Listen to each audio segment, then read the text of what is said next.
So this came out originally in August of last year, which was really to look like what we see at FinCEN, CFTC, and the SEC. And it was to provide financial incentives for whistleblowers who meet a lot of qualifications and fall within certain categories. It's a kind of hard to get the award. It's a pretty narrow bucket. But what I saw, and I haven't really seen this as much as I thought I would so far, was that people aren't that nuanced. They're like, oh, money, I'm going to submit it. And that they would just be submitting this and not caring that they didn't qualify. I haven't seen that sort of huge uptick because of the new rewards program.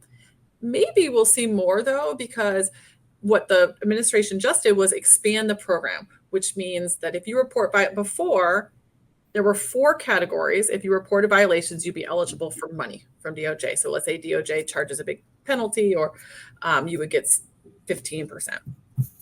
Before it was procurement fraud, it was FCPA if you were sort of a non-issuer, local corruption, financial institution fraud, and healthcare fraud that's outside of the scope of the FCA.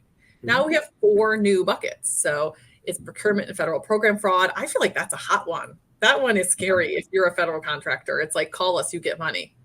The trade and tariffs and customs fraud, I feel is less threatening because I don't think it's such a hot world. Corporate violations of federal immigration law. So this isn't sort of just like a run of just like a person violating immigration laws. It's sort of a corporation that might have a H-1B visa fraud or sort of corporate immigration fraud. And then corporate sanctions issues, material support of terrorism, or other issues that facilitate cartels and TCOs. That's the theme of the enforcement focus. I mean, again, I always think that more when people see dollar signs, that means they're going to call more, and more whistleblowers means more internal investigations and more work for you, whether or not DOJ does anything about it. So I don't know how it feels on the inside, but to me, this just feels like I'm going to get more investigation. I'm going to get more allegations now, and that's going to be obnoxious.